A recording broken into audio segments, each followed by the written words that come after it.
You're most likely aware about the if stories in some capacity if you happen to be watching this video, but even if you don't, I'll give you a slight summary to catch up to speed. The if stories are alternative timelines, or rather, what if scenarios that discuss what happens if something different happened in the main story that changed the course of events to something completely else. Most of the content surrounding the if stories are sadly slop, even though there are interesting aspects to discuss about them. That's why I thought it is a great idea to actually talk about something more interesting. The intelligence. I think Subaru is an extremely intelligent person and is also highlighted in the alternative stories as well, when we see how Subaru's intellect can transform depending on the circumstances he is in. Not only that, but they can show how cunning and dangerous Subaru can be when he doesn't abide by his usual personality and the limitations it brings when it comes to conflict. I'm really not the biggest fan of if stories, but since this is something you guys will like, I'm still making it nonetheless, the best way I can. And thanks a lot to everyone who showed me support on my video discussing how smart Subaru is, and in case you haven't watched that video, I would suggest watching it after this one, as it covers a lot to why I think our original Subaru is extremely underrated when it comes to his intelligence. But before that, if you enjoy this type of content, sub up and join the Discord server, as I'm active on there more often. I'll be covering the ifs chronologically from the divergence point in the main timeline, and also I will not cover everything that occurs in the if route, since if you want that, then you're better off to read the if story before coming to this video. The first if route we'll be covering is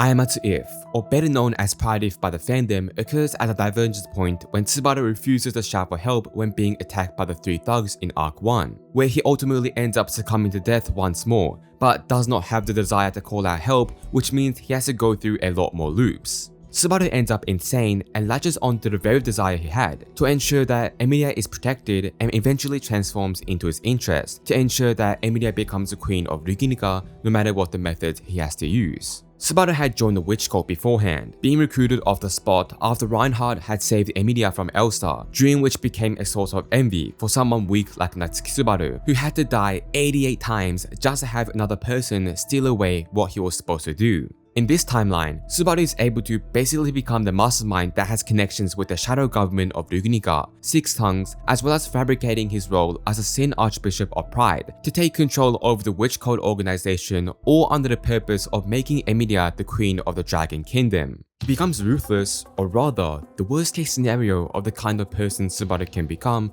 if his circumstances are rough enough from the beginning to make him like this. Subaru basically uses a plan that on paper is extremely similar to Lelouch's plan from Code Geass, the Zero Requiem. His plan was basically to eliminate every other threat in the kingdom, to pinpoint every atrocity that happens in the kingdom to himself, as well as eliminating all and every threat he perceived in the kingdom that was an obstacle against Emilia's chances of becoming a queen, desiring to fight back against racism towards half-elves by making the narrative of Emilia being this hero who took the credit for every good thing Subaru did to line up enough tales of her feats that not even a racist kingdom would be able to deny her chances of becoming the queen any longer. Subaru takes around 400 loops to be able to find the perfect condition to be able to kill Beatrice, finding a way to deal with his invisible hands, as well as creating a contract with a fire spirit to prevent him from possessing himself at all, with this fire spirit being important later. He then makes a back-end deal with Roswaal early on to shove the credit of Beatrice's death onto her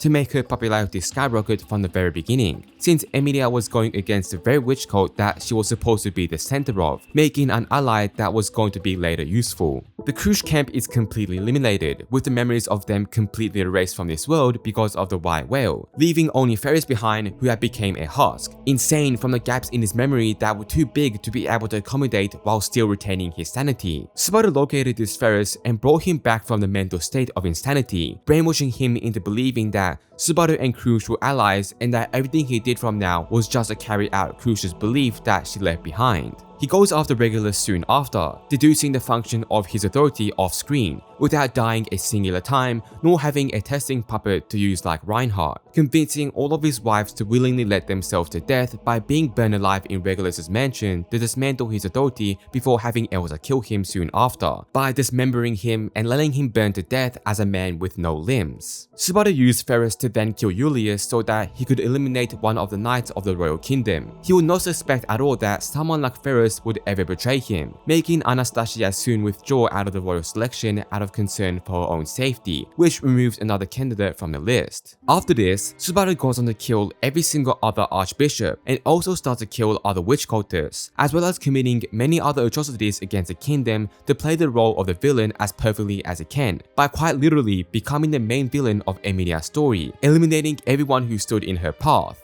The final step in his plan was to burn the kingdom alive, killing and causing harm to millions of people who lived there, and bringing absolute ruin to the name of the Sword Saint, who was incapable of protecting the kingdom when it was most important that he should have, killing the title of Sword Saint and hence just making him Reinhard von Austria, sacrificing quite literally everything to ensure that the unbeatable Reinhard met defeat, even killing Felt and Henkel in the flames that he caused by his spirit that had become a grey spirit who he had used to kill Beatrice. Now with everything having been prepared, Subaru did the very final thing to ensure his plan succeeded, getting killed by Emilia. The moment Emilia killed Subaru, the man who committed all the atrocities, someone who had gathered the entire kingdom's hate and the Sin Archbishop of Pride to become the undeniable queen of the kingdom, now that every other candidate was dead. In the Oboreru IF timeline, Subaru decided to run away instead of committing himself to saving both the Oni twins with Beatrice's help, and heads towards the holy kingdom of Gusteko to ultimately seek shelter. However, Ram ultimately catches him and tries to strangle him, but fails due to mana exhaustion catching up, preventing her from doing so. Subaru survived, but nonetheless was traumatized by this, especially Rem's torture, which ingrained in him a sense of extreme paranoia at all times of other people that he trusted. He was afraid of getting betrayed once again by someone like he was by Rem, who appeared so kind in the beginning, only to torture him later on. This paranoia began to manifest through his perception of the world forever altering, making the entire world monochrome in nature. He began to be unable to discern a truth from a lie, presuming that everyone around him was betraying him. But there were 3 exceptions to this rule who he was able to perceive in color: Emilia, Ram, and Beatrice. Only those 3 did Subaru trust enough to see them with color. Because Ram was the only one he could fully trust alongside people he wasn't currently with, he created an organization named Pleiades, so that he could continue to ensure that Ram would still be alive, since her Oni horn being broken made it extremely difficult to keep her alive because of her mana condition, and Subaru went through every extent to be able to ensure that Ram remained alive. Pleiades soon turned into a criminal organization that was controlled by Subaru, and was committed to doing any atrocity to achieve his goal to save Ram, Emilia, and Beatrice one day from their fate in his own extremely twisted way because of his worldview. However, back in his head, Subaru certainly knew that one day he would be defeated and his organization would come to a ruin no matter what he did because of the Sword Saint, and that eventually there will be a mistake somewhere in the tracks that he could not redo, leading to the end. Subaru deduced extremely early on that Reinhard one day would come for his head, and in a way, Subaru also planned for that to happen, precisely because he did want to see whether Reinhard was also a man who had color in him, just like the 3 others he knew. He foresaw that eventually there will be a lifting of the Reinhard law that prohibits Reinhard being able to travel outside the kingdom of Ruginica to create a trap that would kill the Purge King without failure. Subaru had seen an attack from Reinhard all the way back in the Lu house that warped space itself, and had suspected that Reinhard would likely try to use that attack once again if it ever came to kill him. And to prevent his own death from an attack like that, he spent a long time creating a throne that was capable of completely nullifying any effect from that slash Reinhard used without any need to activating anything, making it impossible for Reinhard to kill Subaru while he sat in the throne, also giving him a guaranteed chance to verify if Reinhard had color to him or not. Even Hellbell, who had been on his side for such a long time, had genuinely zero idea how Subaru was able to construct the throne or what function it relied upon, being the greatest shinobi in history, nor he was able to intuitively understand anything about it, despite the great intuition he holds as a shinobi. The plan to survive an attack from the Sword Saint was not just as simple as building a throne, since it required a lot of preparation before that day came, including persuading Satella and Hellbell to join his side in the first place. First, to get the strongest shinobi on his side, Subaru headed for Kararagi State, initially spreading his influence through solving smaller problems with his return by death. However, eventually, Subaru began tackling problems of a higher scale, one of them involving 4 great spirits, the most powerful spirits in the world. With such a notable achievement, Subaru succeeded in convincing Hellbell to join Pleiades' organization. Kararagi State also became the place where the very same organization began to form. Hannibal had multiple objectives to fulfill, the most crucial being his own protector. He was the one responsible for escorting Subaru in case of Reinhard's sudden assault. Subaru was also able to perform the feat considered impossible by many, which was preceding Satella's segment. In the Wallachian saga, preceding Satellus, not to mention controlling him, was stated to be an impossible and foolish endeavor by such people like Vincent and Chisha. Chisha being considered basically one of the greatest minds in history of the entire series in terms of intelligence and ability to use it accordingly. Subaru managed to actually reign the blue lightning by discovering through repeated attempts his innermost desire, to reach the pinnacle of swordsmanship, or in other words,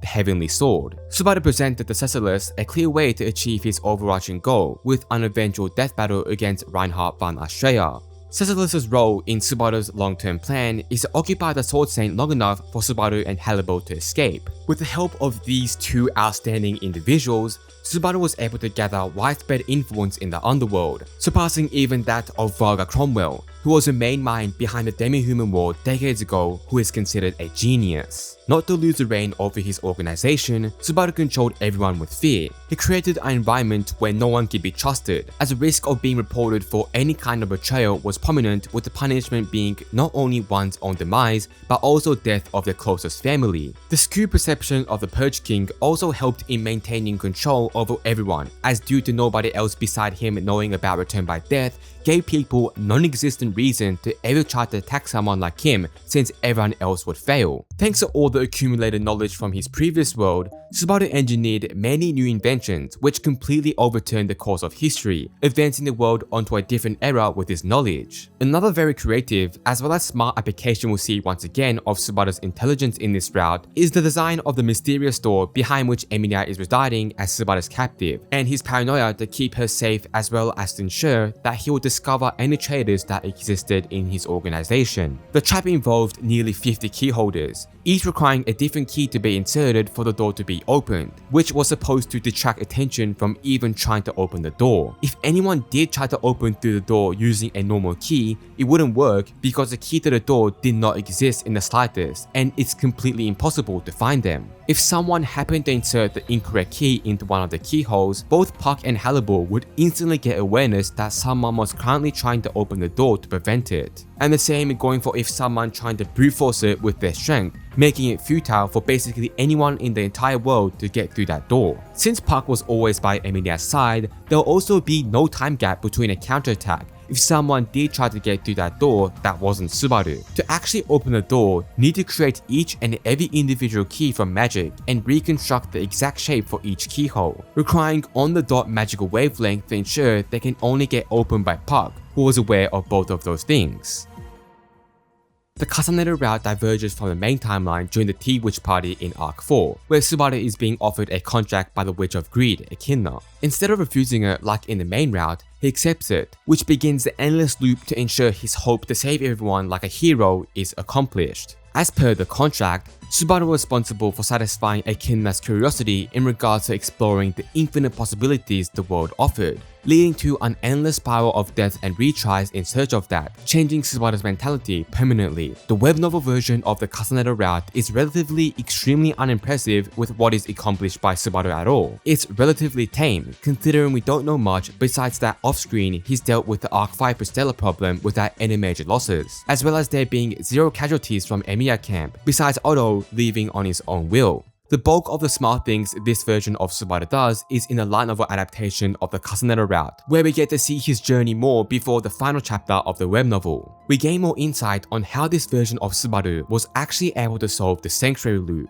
with him deducing was not actually able to sense miasma, with the person who did that being someone who wanted to implant a negative impression of Subaru inside his head. And with the process of elimination, the answer was obviously Ryuzu, with the reason Echidna had allowed him to die over 15 times to make him drink her tea, which allows to eventually become an apostle that surpassed even Garfield's control over the clones, to have his authority over them be supreme, which would deal with Garfield's distrust. He forces Garfield to yield in the sanctuary, with him understanding that his pride, inability to accept defeat was required to break his ego to make him an optimal pawn to add to the Emilia camp and to plunge him into despair. He lured Garfield towards the Great Rabbit, making him realize his own shortcomings, so that he would force Garfield, who refused to help at any cost, that there are hardships that could be surmounted just on your own. Garfield's pride is in a way a barrier through which he protects his own self, since he could protect himself from words, and to break that will require to force him to confront reality on his own by showing him what he lacked, and the Great Rabbit showed him how weak he was, ensuring his cooperation later for Subaru's way to survive the conflict in the mansion. He later then brute forced the conditions under which Meili's divine protection worked, as well as mapping out every escape route that was possible to take so that he could later corner her without a doubt on what she can do, with him even mind-reading her at points when she's having fearful thoughts about his presence. Subaru was able to convince Roswaal to agree to help him deal with the threats in the mansion,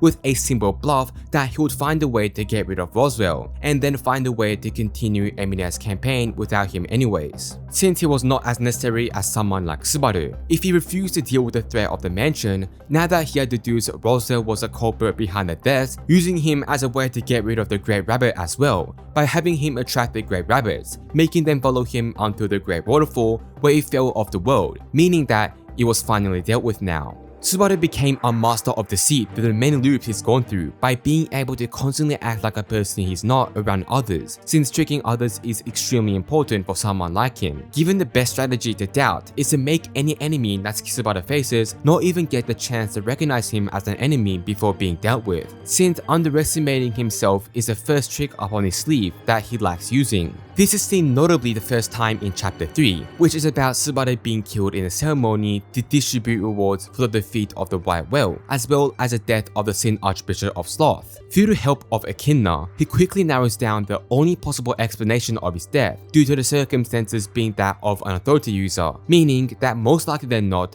they would also have an affiliation with a witch cult and a rank of Sin Archbishop. With it being a limit of the amount of people that were in the ceremony, he systematically verifies every single person by asking the simple question of whether you are Sin Archbishop or not, until he finds a culprit. He finds his answer when he asks the same question to a calm butler, Klein. Subaru's ability to intuitively grasp that Klein's answer to his question was wrong in some way, despite Klein being considered a man that was almost impossible to ever read since he never left anything to be read. After finding the one who is causing his murder, Subaru constructs a strategy to then find out what weaknesses Klein has that he could use with opportunity with just the resources he had available. He constructs a strategy where he creates a perfect opportunity to kill Klein, as well as to analyze his limits by laying a trap, waiting for the time Klein goes out of his way to talk with him, where he'd undoubtedly try to kill him at the end of it. Prior to this, having convinced others that Klein was a witch cultist even though he wasn't,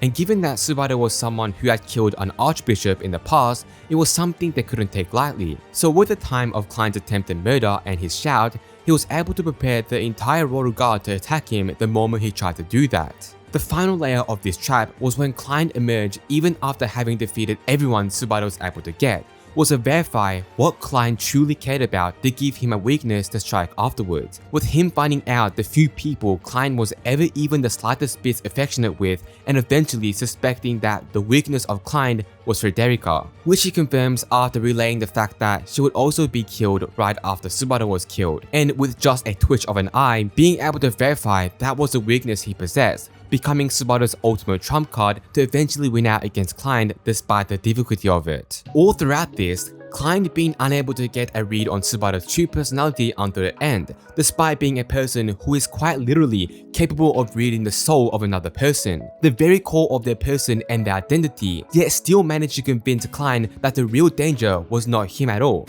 but Echidna, resulting in him underestimating Natsuki Subaru, his greatest mistake. His ability to act is once again shown when in Chapter 4, he's able to deceive even the Sword Saint himself, who was considered a person harder to deceive than everyone else in the entire world, which makes it clear that Subaru in this route is also really excellent at fooling others and making them have the wrong idea, with the amount of experience and knowledge he has gathered on how to manipulate other people, some of it of course being from his own personal experience with Echidna. In this timeline, Subaru becomes a deranged lunatic after reading the Book of the Dead of the friends he has killed, and resolves himself to go to a journey to find Natsuki Subaru by reading the Book of the Dead of every single person who knew his name, collecting what everyone knew about him to reconstruct the person that he was once by their perception of him, becoming a superhero that would surely clear their Pleiades tower without any issue and ensure that nobody have to die. Gluttony if Subaru is easily the smartest version of Subaru by far, and that too by an extraordinary extent given what we know about him. To understand how smart this version of Subaru is, you need to first understand how a Book of the Dead actually works. After you read a Book of the Dead, not only do you have the person's memories, but also have their personality and intelligence mixed in with their original abilities, as seen in future arcs of the story. Meaning that Gluttony if Subaru has basically inherited the knowledge, wisdom, as well as intelligence of every single person he's killed, and compounded their experience to exist as a singular, extremely smart person, with him having the intelligence of Roswaal, Varga Cromwell, and many more people who experience in their own fields, together as a way to support his mind. It's extremely impressive that Subaru hasn't gone insane yet, considering how weak of a sense of self Subaru had, yet still is managing to hold to any grasp of sanity at all, considering how many other minds that are not his are stuck in his singular mind. Since Subaru was aware that he alone couldn't have ever been able to kill everyone inside the Pleiades watchtower, he instead uses Shaola, who seems to be the only person alongside Padarash whom he can trust with his heart to never betray him no matter what comes his way, and having also observed early on that Shaola was also indifferent to the rest of the group besides Subaru. This gives him the perfect accomplice to act as his main weapon of killing during the if route. With her help, Subaru kills everyone who was there, besides Echidna. Echidna had noticed early on that something was wrong and escaped before Subaru was able to get to her, escaping through the underground of the water. But Echidna shouldn't have been able to go far either, because the witch beast surrounding the sand dunes would surely kill her one way or the other, no matter what she did, likely having not thought of that before escaping to the sand dunes. That's why Subaru let her go. Subaru specifically asked Shaola to guard Echidna until she was no longer in danger from the witch beast, preventing her death in the sand dunes. You'd think that is stupid since all this does is just people learn that the threat of Natsuki Subaru is coming, but that's exactly what Subaru wants. He allowed Echidna's impulsive escape because she was now going to be bait for the plan he was going to prepare against everyone else. Subaru predicted that Echidna's first and foremost decision would have been to travel to the city of Stella after it escapes the sand dunes, with the importance of the news being high enough that she would be in the area where all the royal candidates are gathered, providing them with the information that Subaru's gone crazy and killed everyone in the Pleiades watchtower. There would be a large gathering of people who knew all about Natsuki Subaru, meaning all of them were part of the kill list he had to follow, and it was a perfect moment to kill as many of them at the same time. Stella was a city built to imprison the Witch of Pride, and is basically a living water trap as we've seen in Arc 5 with its ability to kill an incredible amount of people. Subaru wanted to use the nature of the city to flood it entirely, killing off most of the inhabitants by drowning them in water. Most importantly, Subaru did this to ensure the death of a singular person, Oro. Oro was the most dangerous enemy Subaru had, and was hence the highest on his priority for his kill list. After asking each and every one of his hallucinations on who the most dangerous enemy he has, all of them in union saying Oro, becoming the reason why he was targeted separately from the beginning. Subaru's main objective regarding his entire reason for creating his strategy to fight Stella was to simply get rid of Oro from the equation as fast as he could. If Oro had been given time to prepare or create a strategy to go after Subaru, considering what he had done, it would have been extremely troublesome given how unpredictable Oro is. That is particularly why Subaru's first move was to immediately sink an entire city underwater to get rid of Oro. However, there's another layer behind why particularly flooding the city was chosen. For that, we must mention what happened a few days earlier to this. He met Oro's younger brother while he was heading to Stella, learning from his conversation with him that he supposedly stopped by at the village Reagan worked at, which indicated that there were many more individuals who could possibly know him within that village, which became the reason to kill everyone in the village who could know about his identity. This happened in the Borderlands, a place you could call a remote countryside. Even serious events from the kingdom were akin to rumors from a faraway world. The opposite is also true, that in the case of a serious event in the countryside, it will take a few days for the kingdom to learn this and act upon it. The relevance of this event is because this allows Subaru to read the Book of the Dead of Reigen Suen, and therefore all his knowledge, including extreme personal knowledge about Otto and his divine protection. Otto's divine protection of the soul of language allow him to be able to communicate with animals and comprehend their speech. This, of course, can allow there to be a possibility for someone as resourceful as Otto to attempt to buy time so he can use his communication channel with animals to save himself.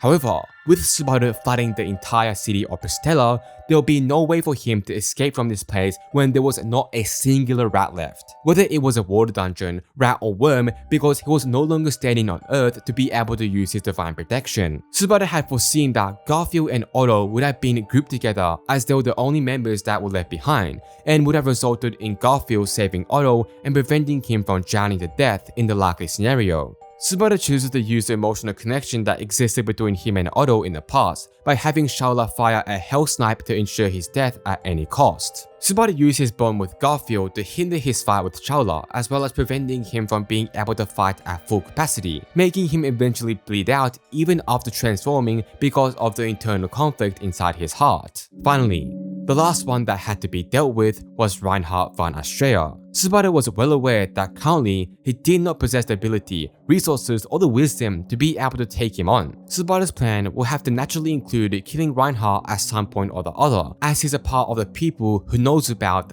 Natsuki Subaru. He predicted Reinhard wouldn't have killed him in the very beginning because of his nature and connection to Natsuki Subaru, being aware that Reinhard's utmost priority in any situation is always felt protection, and this would cause her life to be effectively secured without much of a threat because of Reinhard. However, Subaru decided to take advantage of this by calculating the exact location needed to survive this flood being near the edge of the city, and instructing Shaola to fire a hell snipe to the exact location where Felt was currently hidden after the flood. Reinhard would prioritize Felt's safety over the threat of Natsuki Subaru, and would immediately head over to her location to deflect the hell snipe. This gave him enough time to be able to use Shaola's inhumane jumping ability to escape the city with a singular jump, and thus ensuring his survival with all his goals accomplished. I didn't cover every single alternative version of Subaru, since the majority of them have genuinely nothing worth discussing intelligence-wise, but besides that, I've covered most of the impressive things that they've done in their respective stories. If any of you particularly disagree in any manner whatsoever regarding anything I say in the video,